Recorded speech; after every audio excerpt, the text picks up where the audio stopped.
Hey folks, I hope you are all doing well. And welcome, Dan Kalish here. I'm going to talk about memory loss. Who am I? If you're the first time you've been to one of these, I don't know. That's me right there, I guess. I've got all kinds of roles in this world now that I don't fully understand. Apparently, I'm the lead faculty for the Institute for Functional Medicine's Practice Implementation Program. That was one of the biggest honors of my whole career, to be working on the IFM faculty.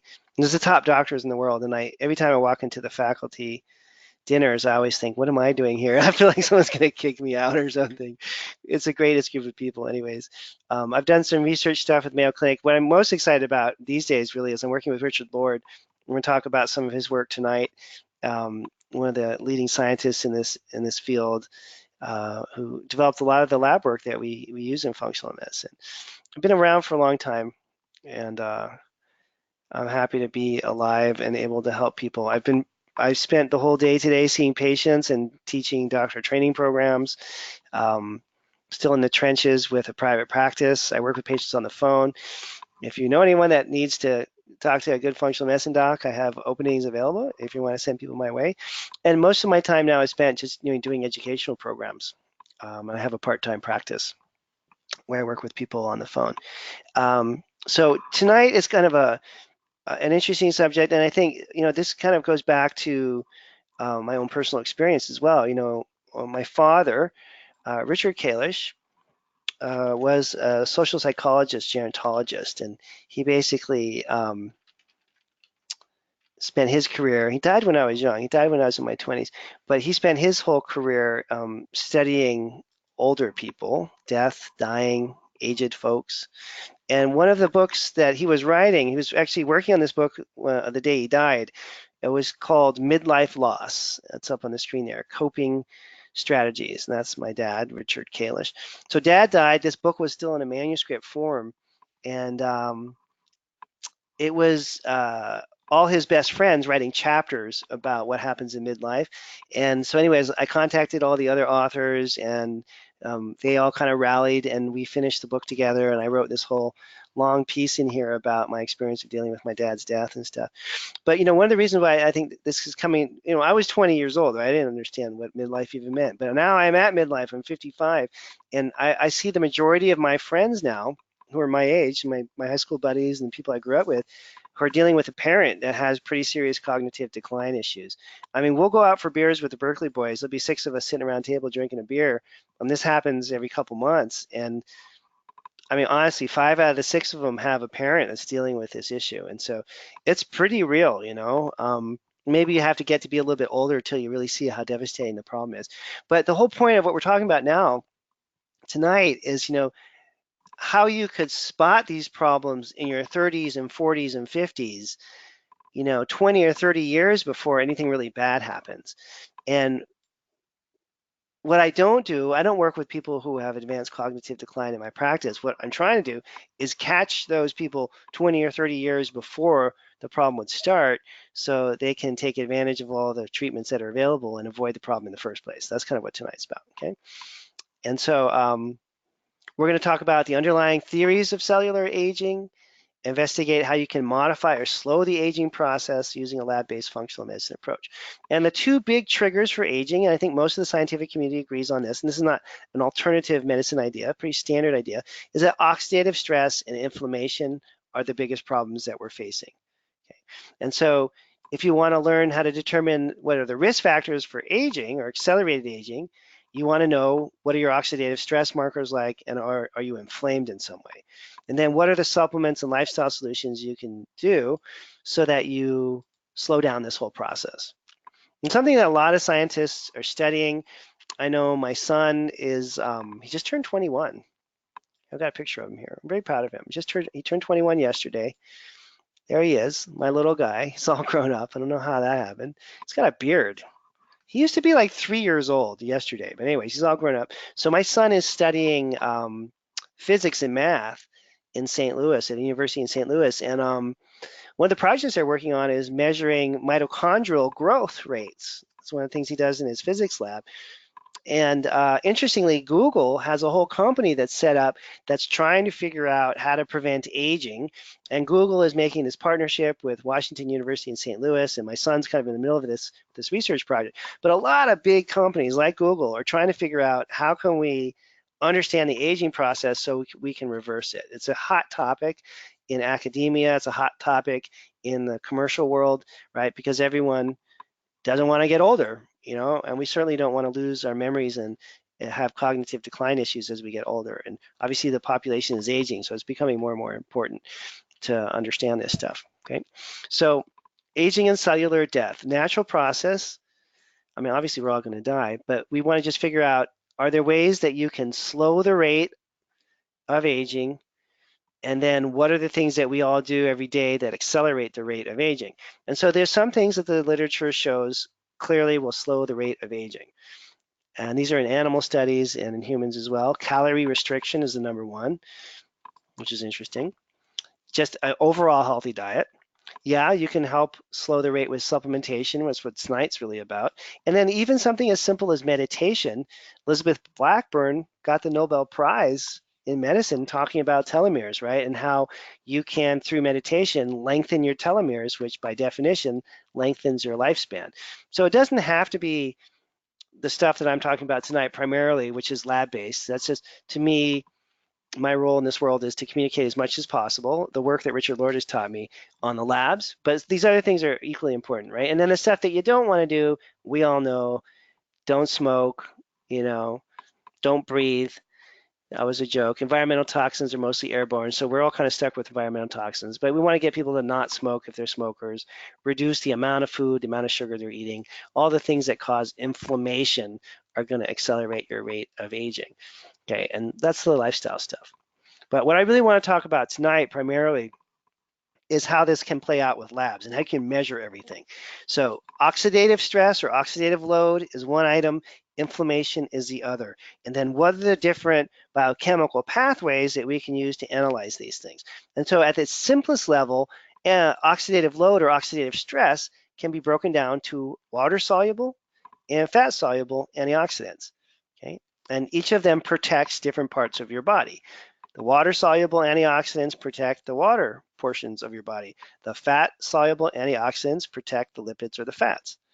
Okay, and then on the inflammatory side, there's lots of markers we can look at. There's simple ones like homocysteine or even vitamin D that'll give you a sense of if the person's suffering from extra inflammation or not.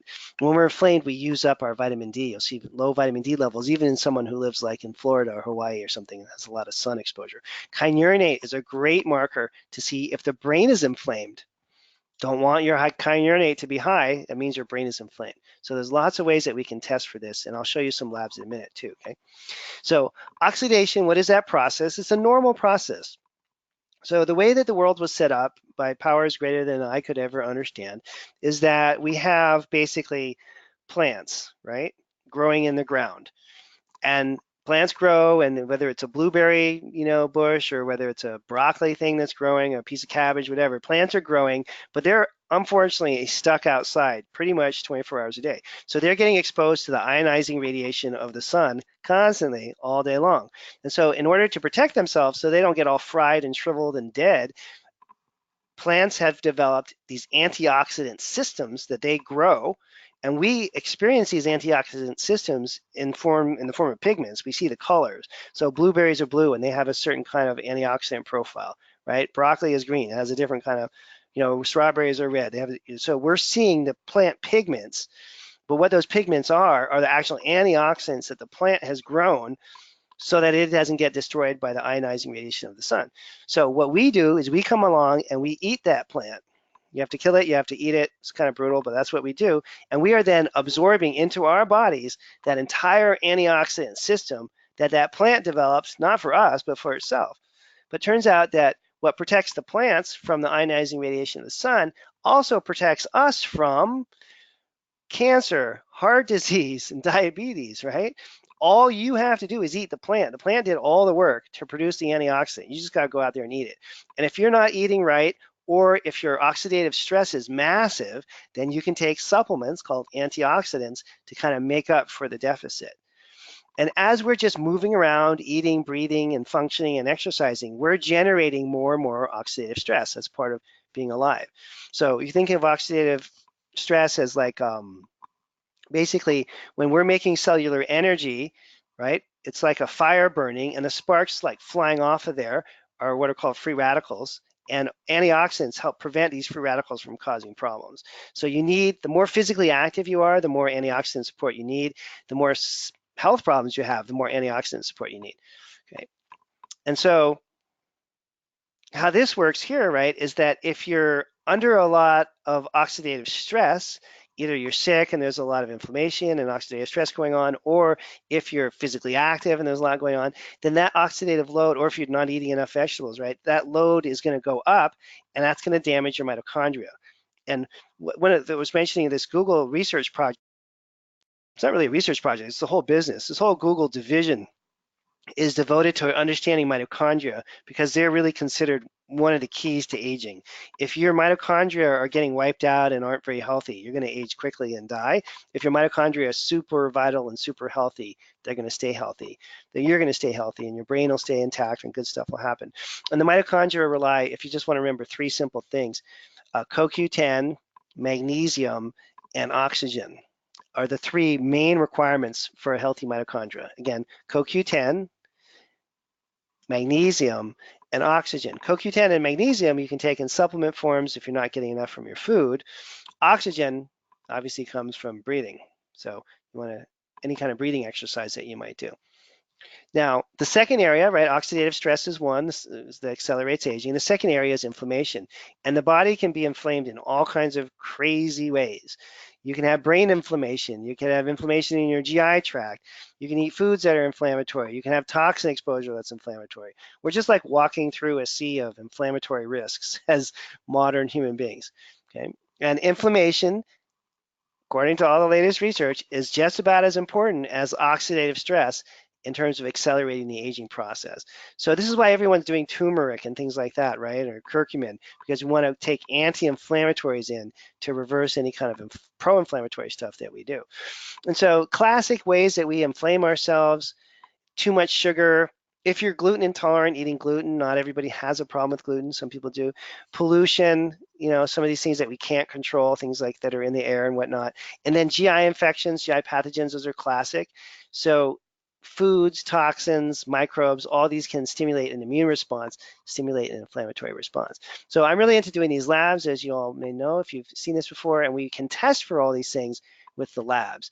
So number one, and this is one of the more profound things you can do, as part of every one of these ion panels and organic acids panels, is you can actually physically measure your oxidative stress, your oxidative load. That's as profound as anything that I could imagine. So these two markers, para-hydroxyphenolactate and 8-OHDG, or 8-hydroxy-2-deoxyguanosine, these are kind of the classic ways in integrative and functional medicine that we measure oxidative stress. The one that's the most famous is the 8-OHDG, the one at the bottom here, marker number 29. And if these markers are high, you're having a lot of oxidative stress. And what happens as a result of that is that the structures of the body are damaged.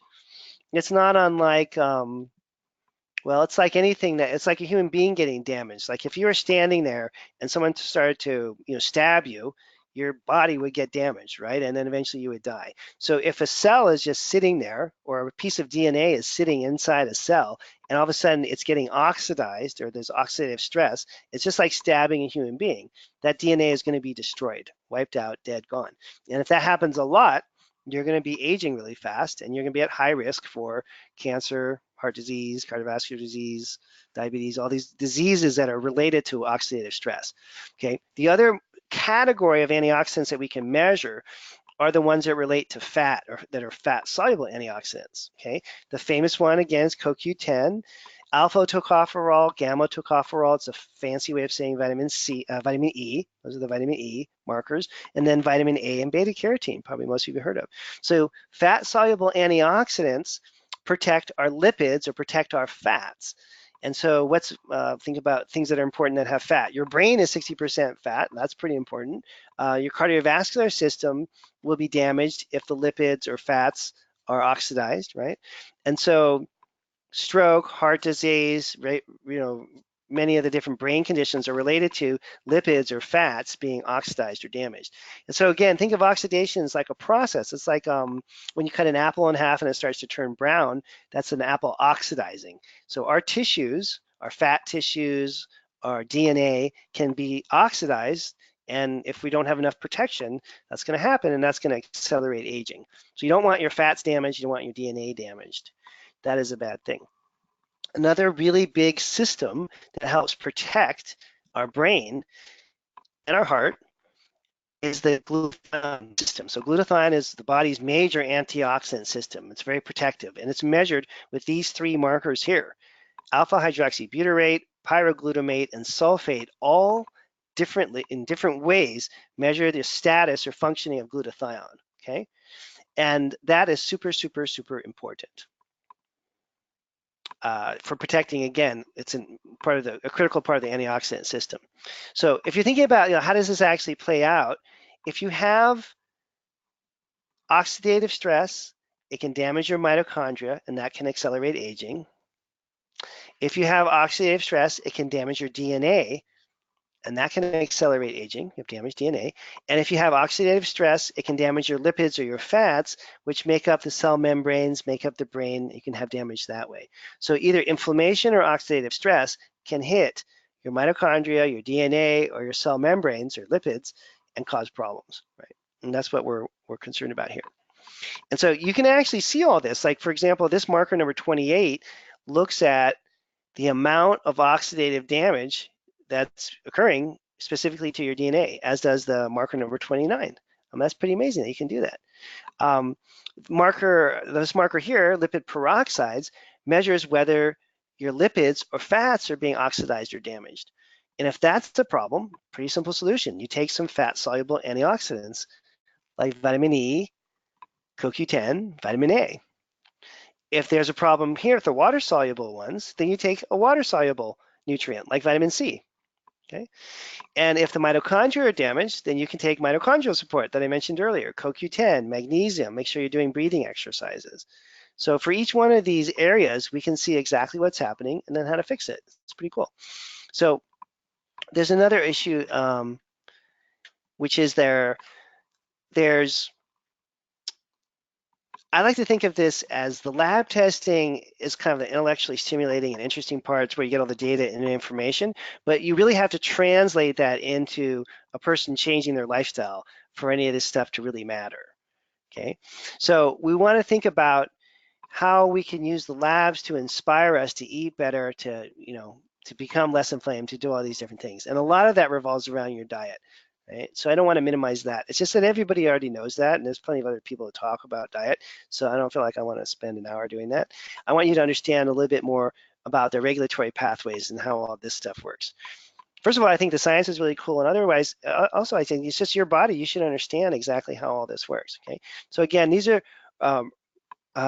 sensing pathways, sometimes they're called nutrient sensing pathways, and they have to be regulated in a certain way. The classic one is going to be insulin, right? And if you have high glucose levels, lots of sugar in your diet, you're in a pro-inflammatory state. You have low glucose levels, healthy diet, lots of vegetables, lots of beans, some grains, maybe some meat if you're a meat eater, right? You're in an anti-inflammatory state. And so when we're looking at these regulatory pathways, insulin is an example of them. There's another one that's really famous called MTOR. And MTOR stands for, get ready for this, mammalian target of rapamycin. Alternatively, believe it or not, MTOR has two potential meanings. It also stands for mechanistic target of rapamycin. It took me about a month to figure out what MTOR really is. But basically, when MTOR is stimulated, cell growth rates go up, and it puts us at a higher risk for problems like cancer. Okay. When mTOR is calmed down, growth rates calm down, and you're at lower risk for diseases like cancer.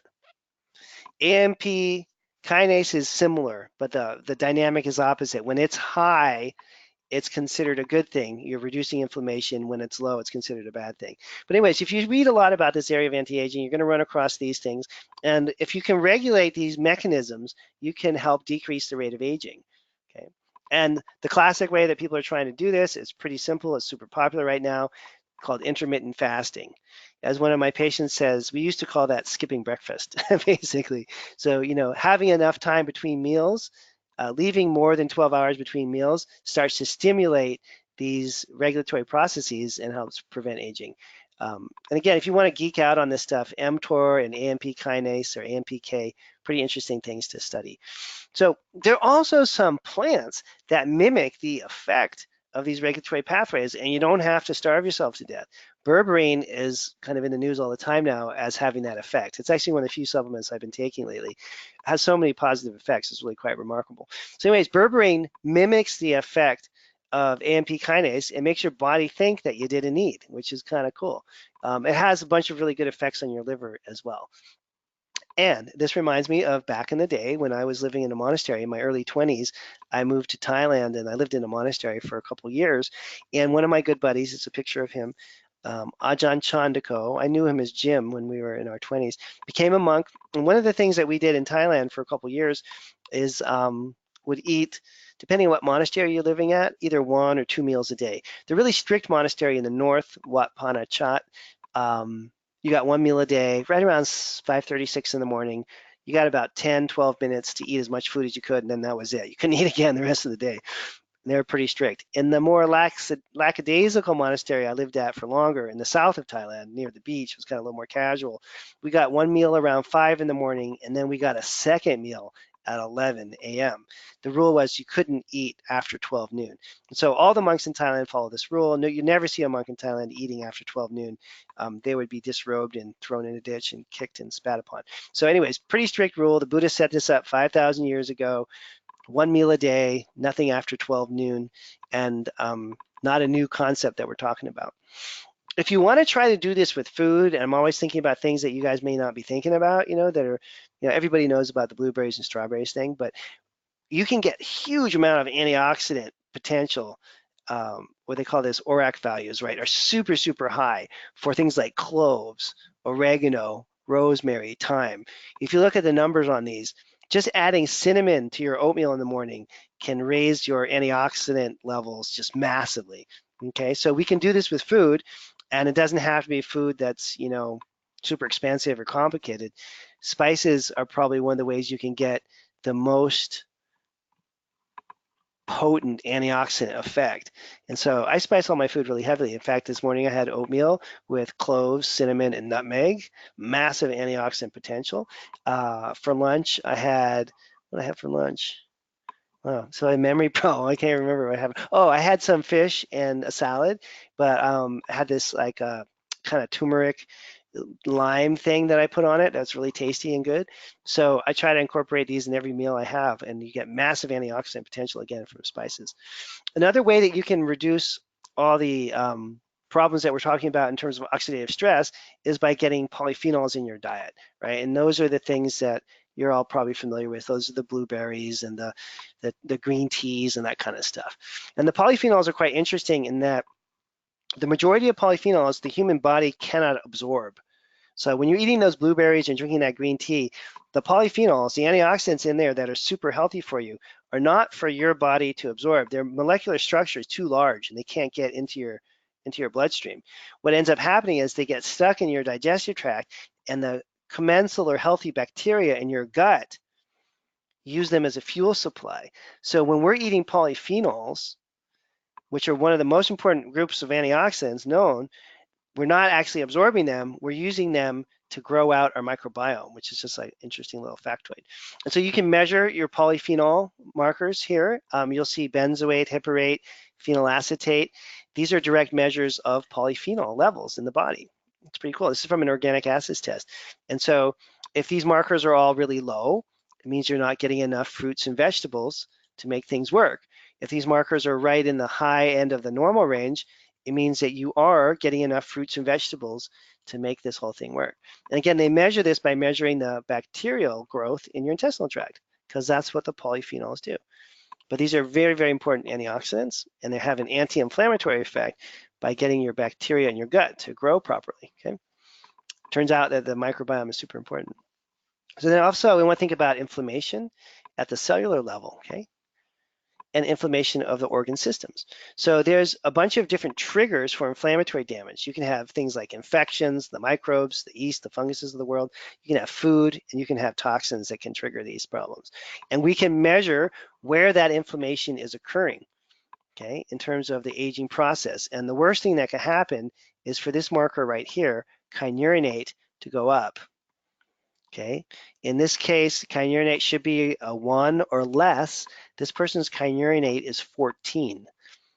That's phenomenal. That's even possible. I don't know how my staff, where they found this lab example, but this one's pretty outrageous. So if kynurenate goes high, it means that the brain is inflamed. And that is obviously, in terms of memory, the worst place to get inflammation. I mean, inflammation in your gut is really bad. Inflammation in your brain is like DEFCON 10, right? That's like the most critical thing when we're talking about memory, because it means that that inflammatory process in the brain is damaging these very delicate structures. It would be like, I don't know, it would be like if you got a gallon of gasoline and you lit it on fire and just threw it in the floor in the living room of your house, right? You don't want inflammation in the brain. It's a super sensitive area. You don't want that area to get damaged. And so kynurenate, a direct indicator of inflammation, again, specifically in the brain. And these are the different pathways that are quite interesting. But one of the things that happens as kynurenate goes up, this other chemical called quinolinate goes up. And then that quinolinate goes over and stimulates these things called NMDA receptors. And what ends up happening, and the glutamate is a part of the system, the L-glutamate is one of the most important neurotransmitters, right? And the system just jiggles and jiggles and it shakes and it shakes and it just kind of eventually explodes and the cell dies, okay? So it gets overexcited from the inflammation.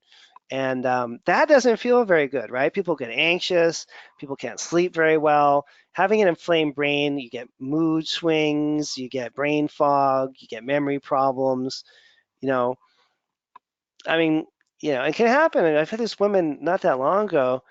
She was maybe like 30, 35 years old. She was pretty young. And she was like, my memory is not really good. And I was like, how is that? And they have memory tests you can do for older adults, but we're just talking in the new patient consult. And she's like, yeah, sometimes I can't even, the other day I couldn't even remember my address. Like she couldn't remember her home address. And she's like 35 years old. So this inflammatory process can take a toll on people, and it's something that you can measure and start to figure out. You can also measure digestive inflammation. We talk a lot about that in functional medicine. You can measure the inflammation that comes about from toxin exposure, okay, by looking at liver detox pathways. It's really important in the modern era. Many people have chemical toxicity issues that are going to create inflammation, right? And that's going to accelerate aging. And then glutathione status, we talked about this earlier. That's something that you can test for as well. So I want to show you now some lab examples here. Where'd it go? Sorry, I pulled it up already, but my computer seems to have hidden it. That's a little weird. Hang on, I'll find it here. Oh gosh, that's never happened before. Hang on a second, let me download it again. I was looking at these before I got online. I'm not sure how this got screwed up. There we go. Oh, here they are. All right. There we go. Sorry about that. Bingo. Bingo. Bingo. All right. So now what we're looking for, right? Inflammation related stuff, oxidative stress related stuff. Oxidative stress, is it water soluble or fat soluble? Makes a difference because different structures are damaged. Inflammation, where's it coming from? What can we do about it? So I just want to now look through a standard ion panel lab and just point out how you can see this stuff.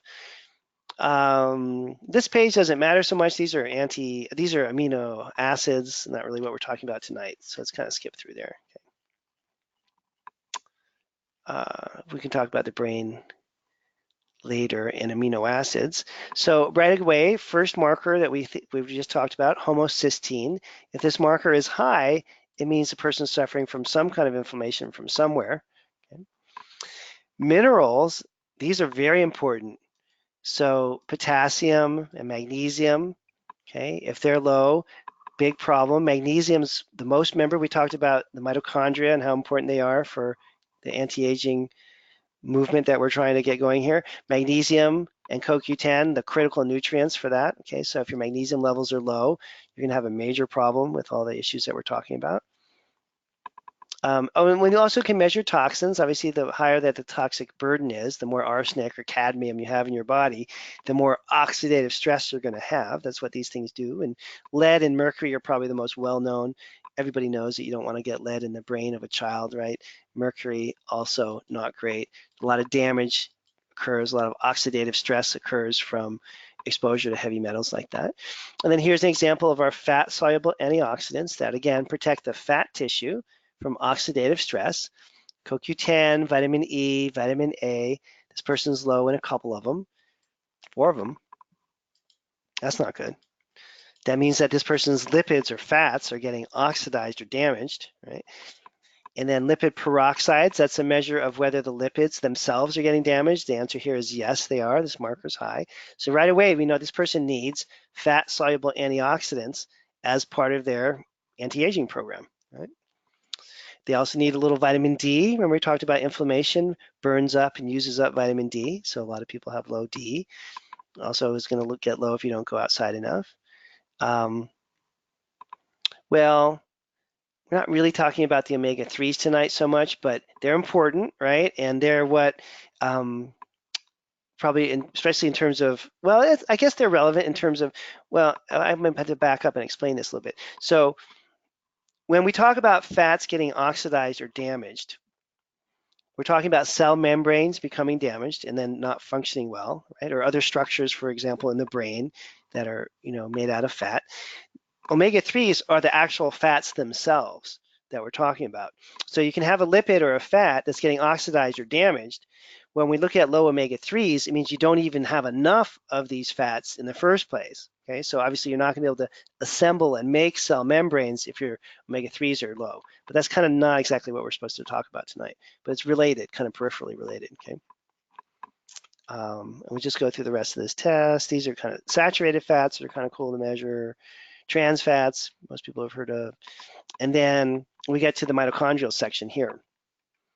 So these markers are actually all normal, but what you're looking for is dysfunction with the mitochondria, okay? Because oxidative stress, remember, damages the mitochondria, damages the DNA, can damage the lipids or fats. And we saw with this person, their oxidative stress load is damaging their fats. Mitochondrial markers look really good on this person, so there's not a problem there. And then we're wondering about the kynurenate. Oh, look at this. So these are the markers for inflammation in the brain. Very low. All these are low. That's good. There's not inflammation in the brain.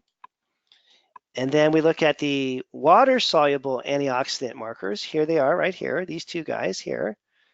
They're both okay. Not perfect, but pretty good. So this person has fat-soluble antioxidant problems, not water-soluble. Their mitochondria are fine. Okay. And they had low magnesium, right? So right off the bat, you can see an anti-aging program for this person would be support the body with magnesium, a little bit of vitamin D, get their fat-soluble antioxidants up to protect their lipids, get them on some omega-3s, and all of a sudden you start to see the brain repair, the tissues repair, etc. All right, let's look at one more, then we'll wrap it up. Case 2. And again, we're not really talking about amino acids tonight, so I'm going to skip through the amino acids. Homocysteine, we're looking for it high, being high, meaning there's an inflammatory process. Low is something different. We're not talking about it tonight. This again is another example of low levels of magnesium. That's going to cause some problems with the mitochondria, right? The toxic elements are not so bad. Again, fat-soluble antioxidants, 2 in a row. And you actually see this pretty often. So this person is not able to protect their fats very well. Also have low vitamin D, like the last person. And this person has low omega-3 and omega-6s. Again, we're not talking about that tonight, but those are the lipids or the fats that we're worried about getting damaged. I'm gonna come back to this if we have a minute at the end. Trans fats, that's the stuff you get from margarine and stuff. No, that's not good. Really, you shouldn't be eating trans fats. If you have high trans fats, that's a bad sign. Really, mostly not used in the United States anymore. And then the mitochondria, ooh, this one's not so good. So these markers are low. So this person has low mitochondrial function. Okay, that could be a result of inflammation or oxidative stress. And let's see, their kynurenate, that's the brain inflammation marker, is, you know, in the high-ish range, but it's not officially elevated, so it's okay. Their water-soluble antioxidant levels are normal, just like the last person. They have the fat-soluble antioxidant problem. And this is interesting. They have this marker 2-methylhyperate is high. It's a marker for xylene, which is a chemical. So we're seeing some evidence of chemical toxin exposure, the magnesium problem, a little bit with the fatty acids. And again, you can see you can put together a customized program to address the issues like oxidative stress and inflammation that are directly related to this patient and their inflammatory problems and their, as the anti-aging program. So I just want to show you one more thing. And basically the bigger message I'm trying to get out there is that if you're having a problem with memory, or if you're worried about it, like I am, right, because your parents or your friend's parents are having problems, then you can do these basic tests and you can see this stuff happening 20, 30 years ahead of time. If you just, like this particular patient, if they just took fat-soluble antioxidants, some essential fatty acids, a little extra magnesium for like a year, run the test again, when the levels are normal, you can stop taking all this stuff. It's not a forever kind of thing. You just want to get your levels back up to normal, so you have that normal protection against oxidative stress and that normal protection against inflammation. This is not a supplements for all of your lifetime kind of thing. It's just as you need them, and then when the retesting shows that your levels are normal, you can get off of them. Okay, so I just want to point out this one other thing, because this happens to be on this lab, and this is a pattern that I think is one of the most important things I've learned in the last couple of years. So I want to talk about it every time I do one of these talks. So it's a fat that you never really think about or hear about. See it right there? It's called palmitic. So palmitic is primarily produced in your liver. It's not a fat that you're going to get a lot of in your diet necessarily. A little bit, but not a lot. So again, palmitic is a fat that you endogenously produce. Your liver makes this stuff. Okay, it's not something that you're going to eat. And if palmitic is low, you're going to have some really serious problems with your lipids or your fats. This isn't really directly related to the anti-aging talk, but we'll just pretend that talk's over and we have a whole new talk now for a few minutes.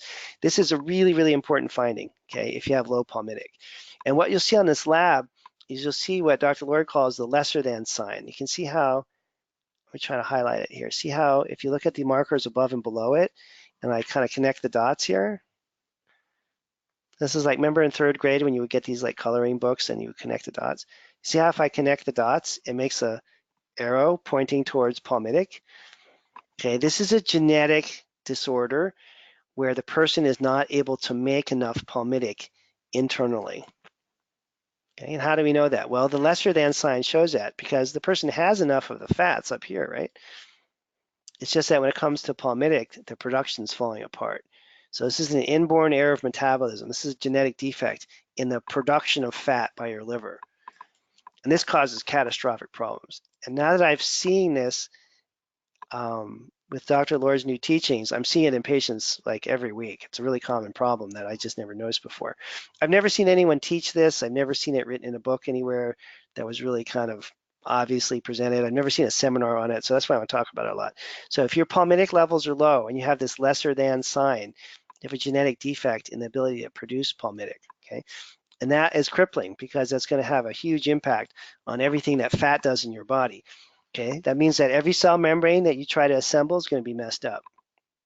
That means that the 60% of your brain that's made out of fat is not going to be in the constructed very well. So you could have memory problems, depression, anxiety, pretty severe stuff going on when your palmitic is low. Okay, so if you happen to have run one of these tests in the past, I almost guarantee you that your doctor missed this because it's relatively new. So just look for this lesser than sign, this arrow pointing right towards palmitic, and that's your dead giveaway that there's a genetic issue kind of brewing there. Okay. And there's a relatively easy solution for this. We put people on high dosages of omega-3 and omega-6, and that'll stimulate the body to start to make more fat again in the liver, okay? And again, it's not dietary related. This is related to a genetic flaw in the production of fat.